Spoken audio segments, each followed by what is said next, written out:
one bag of cement, one block, and all these men can go to the border. We have engineers here. We have architects here. We have quantity surveyors here. We got building inspectors here. We can build that border with a zero budget from the government. They can take all this money. I thought these guys are supposed to be smart. Oh my God. These guys are so dumb. Uyacabanga Khathidi ukuthi if ngomhla ka-30 June turns out it goes out of hand, which you will be held liable. No. Who will do that to me? Because wherever I will be, there won't be any violence. 30th of June will come and go, and you'll still be unemployed. The foreigners are going to be back in their country, starting their new shops, and your roads are still going to have potholes. Your schools are still going to be understaffed with teachers. After the June 30 protest was postponed to November 4th, the March of March leaders are now running away. You know, they've interviewed most of them, and some of them said they will not be held accountable. They're not trying to remove themselves from the equation of the mess that they have caused in the country. And the other guy said, that is Muchocho, said he is going to build a wall against all the borders in South Africa, against Zimbabwe's, against Botswana, in fact all the African countries that shares borders with them, that he and his men are going to build a wall, and that is the reason why they're taking a break. God have mercy. What is wrong with those people? But let's just take a look at some of the videos and be right back.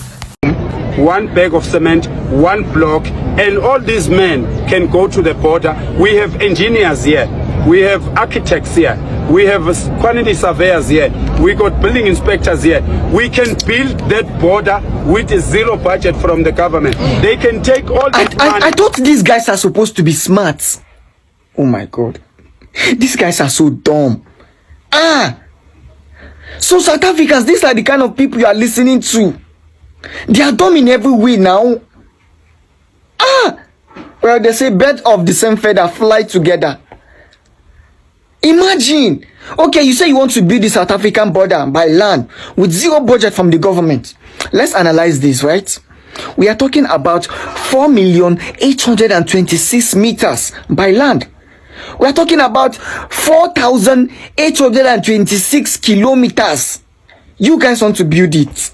You, these ladies, guys. You said there are builders and building inspectors over here. Do you know how many builders you need?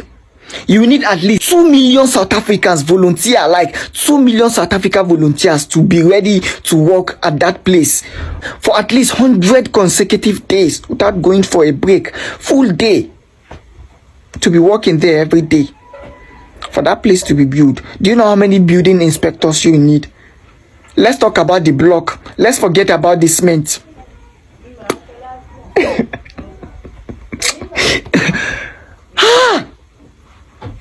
What is wrong with these guys now?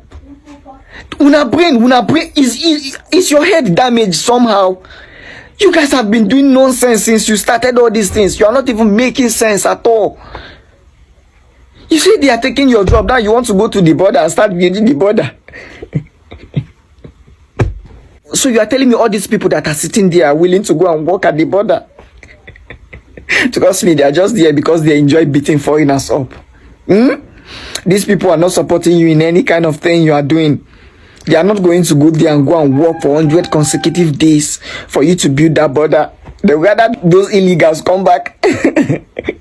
30th of June will come and go, and you'll still be unemployed. The foreigners are going to be back in their country, starting their new shops, and your roads are still going to have potholes. Your schools are still going to be understaffed with teachers, and your medical facilities will still not have improved. In actual fact, your own leaders are still stealing your own medical funds. My friend will be long gone,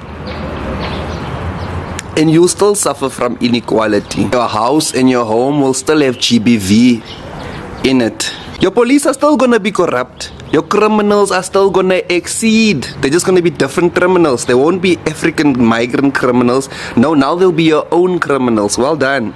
At least your own criminals will be doing your crime. Us chasing around foreigners is neither here nor there. It's like dealing with the symptoms, but you don't want to deal with the sickness.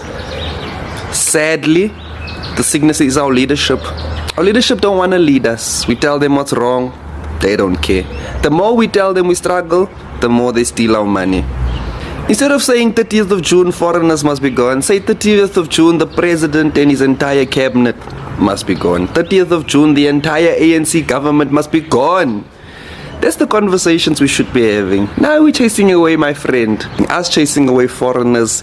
I get it. It will make a smaller difference, but it won't make any difference at all. Uyacabanga Khathithi ukuthi if ngomhla ka-30 June turns out it goes out of hand, which you will be held liable? No. Who will do that to me? Because wherever I will be, there won't be any violence. Where I will be, and remember, I've never called for any march on the 30th. I said 30th is a deadline. So I did not say on the 30th there will be a march. So whoever wants to be involved on what I will be doing on the 30th, they should come to where I am. So whatever is going to happen anywhere where I'm not around, it's not my problem. But we've issued the order. No looting, no vandalism, and no hatred, no tribalism, and no xenophobia. So we've been very clear from almost 1 year, 6 months. The Ghana government has written an invoice of over $24 billion against the South African government as the price they have to pay for the evacuation of 900 citizens. This invoice was written in the area of reciprocity, and I will tell you how. You see, like the bee who thought he was smart and jumped into the calabash of the palm wine tapper. The bee is now saying, I am no longer looking for palm wine, I'm no longer talking about palm wine. No. What I'm talking about now is how to save my head from the calabash. That is the position of South Africa right now. They are no longer talking about illegal immigrants. What they are talking about is how to take their head away from the calabash. As a matter of fact, the president of South Africa is even begging to meet with the president of Ghana as he stands. He's begging to meet John Dramani Mahama and let them talk about it. But it's too late. See, I have done things with Ghanaians for more than 10 years. And the Ghanaian people that I know, that is the difference between Ghana and Nigeria. The Ghana man will tell you, oh, yeah, it's all right. Oh, yeah, oh, Jai, that's living, it's okay. But it is not okay. Why the Nigerian man will tell you, before he even slap you, he will tell you, Charlie, I will slap you. And as they tell you, I will slap your hand on day up. That's the Nigerian man. The Nigerian man will tell you, I am coming to your house, wait for me. And he's actually coming to your house so that you keep all your ammunition and wait for him. While on the other side, the Ghana man will tell you, it's okay, but it's not okay. Oh. So what happened? Last week I did a video and I said the Ghana government is going to revoke that license. And people were telling me I'm lying, blah, blah, blah. But it is now officially confirmed that the Ghana government is not willing to sign that, to renew that contract. And according to the information we lay our hands on, that contract will be costing South Africa and Goldfield over $24 billion in assets and cash. Now, if you calculate it this way, their gold value, we don't want to talk about profits, but their product value is over 7.4 million ounces of gold. That is what they are valued at.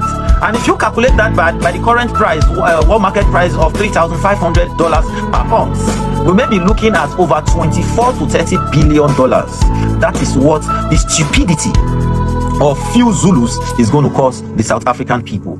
And they are going to feel it. South Africans are now running away from the protests. They don't want to protest again. Please come and protest. We want that protest to hold. We want that protest to hold because now they're beginning to see that this protest is going to cost them a lot of harm in the country. Foreign investors are fleeing South Africa. Africans are leaving. Businesses are closed down. In fact, a lot of things are happening in South Africa and they are feeling it. They are feeling it. But all the same, all the best to South Africa. All the best.